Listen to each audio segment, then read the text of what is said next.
What's up, everybody? Welcome back to the Unknown Coatings channel. My name is Sean, and on this channel I try to take you into the world of powder coating. Um, Got a two-tone video again today. This one's a little different. This one is done with an illusion color, which actually makes an illusion color with silver, I should say, which actually makes this wheel job kind of a pain in the ass. Um, You'll see in the video I kind of get into it, but it's really hard to see the illusion powder in the wiping process when you're taking it off of silver, because almost all the illusion colors are basically silver until you put clear over top of them. So we'll get to that. I hope you enjoy. All right, so as you can see, face is already done in silver. This is actually a silver from an upcoming powder coat line that we'll get to, I don't know, in another episode. Because we're going two-tone, sprayed the silver because that's kind of the main color here. The purple's just gonna be going in these windows in this lip area back here. Gonna be using illusion purple. So we're spraying it from the back. I'm spraying it with the, now I can't think of the name, the two-coat nozzle from Columbia. And I know a bunch of you guys have asked me about this nozzle and potentially getting one for your setup. But from what I am told, this nozzle will actually not work on the newer style guns that Columbia uses. If you had one of the old style ones, I guess it might work.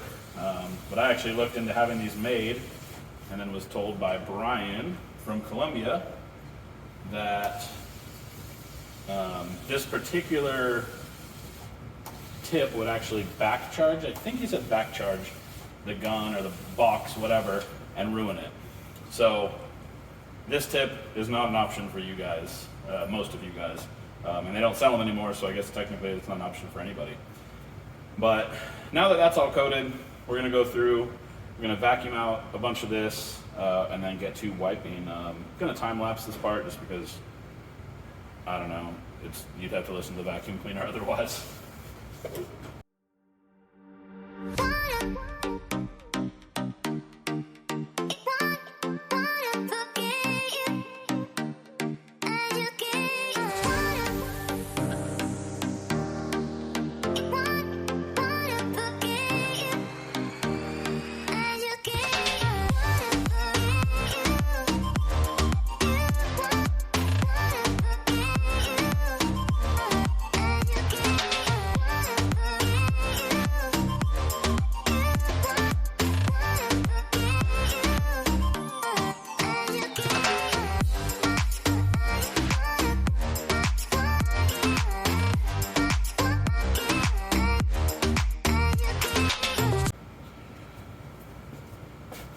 So now that we've got everything vacuumed, or most of it vacuumed, I should say, we're just going to use the same finger wipe technique that you guys have seen.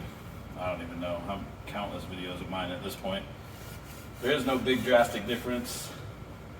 You can get a microfiber damp and use that to wipe away most of this stuff. And then from there, just use your finger. You can wipe it off on the damp microfiber. Save yourself the hassle of finding a different place to wipe it.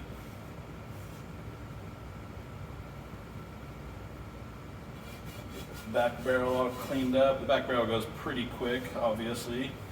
Or in this situation, this wheel, just because you have a nice hard line to work from, which always makes life a little bit easier on these jobs.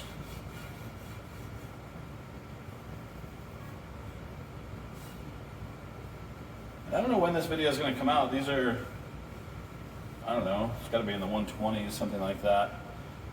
I have a bunch of other brake caliper videos that I need to do, or that I've already shot them. Calipers are already all done. It's just a matter of editing footage, and a couple of them are pretty involved.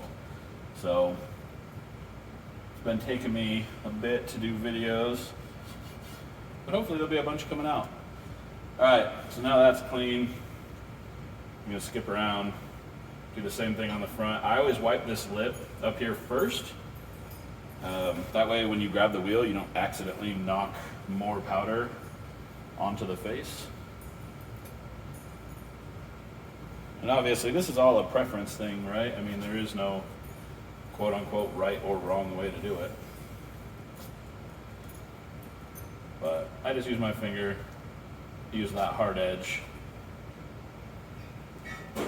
Works like an absolute champ.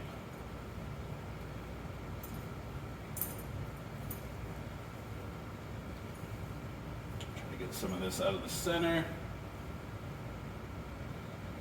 And the one thing, when you're doing these wheels, you want to try to be really careful to get all of the powder off.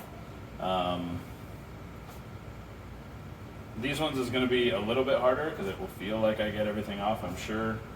But because it's an illusion on a silver, even when I do the partial cure to flow the illusion out, I'm not going to be able to see if it's on the silver.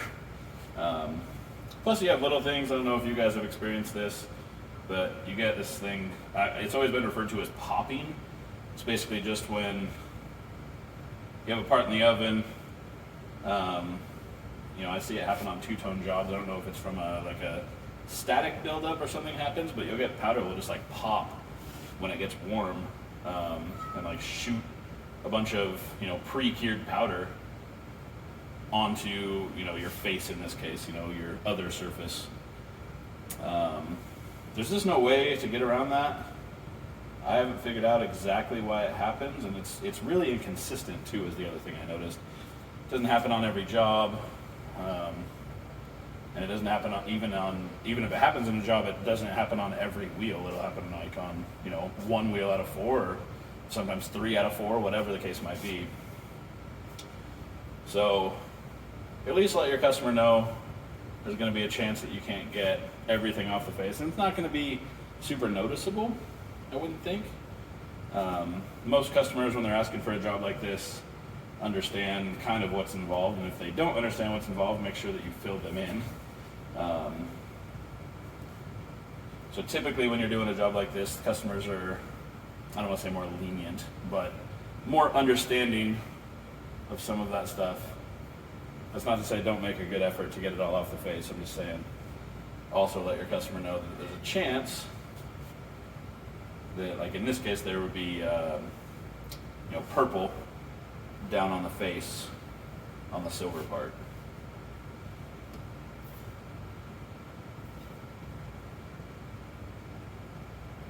Ooh. Sorry, I'm not trying to have like dead time, but I'm also trying to concentrate here. Actually have a ton of videos coming up, and I have a bunch of like wild announcements for the channel. I've just been trying to get in a good position to I guess make those announcements. So I appreciate you guys' patience, bearing with me. And hopefully this video comes out. Like I said, I'm not sure when this video is going to come out, but hopefully whenever you're seeing this, I'm not too far behind on videos. And if I am, sorry. I don't know what to tell you. Now there's people that get upset when I can't put out videos constantly. But I do try. I just have, you know, a lot going on. I think there's actually people that think that every project that comes through the shop, I do on video, and that could not be further from the truth. In fact, it's not even close to that. I would guess 1 out of, oh God, I don't even know, probably 1 out of every 15 projects comes through the shop. Gets a video like this or a tutorial or whatever the case might be. So I typically have a lot going on. It's been a little bit better now that I'm very much an appointment only shop at this point. I turn down a lot of work every day, trying to only do the jobs that I want to be doing, which, you know, fortunately for me, I'm got to that position.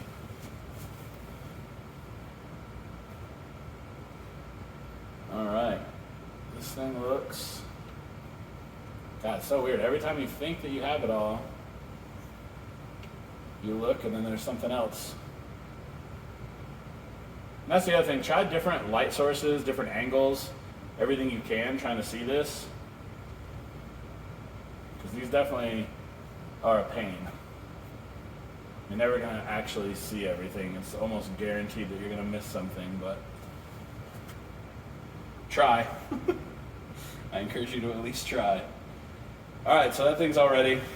We'll get this thing loaded up in the oven and start curing and get on to the next one. And then obviously we're just gonna be flowing these out. Gonna let the illusion that's on here flow out, and then we're gonna pull them out and we're gonna clear them with Tiger's Bengal Clear. I doubt I'm gonna show you the clear coat process because there's no real reason to. It's just another coat in the process. Some of my other videos will have all that stuff for you guys too. So.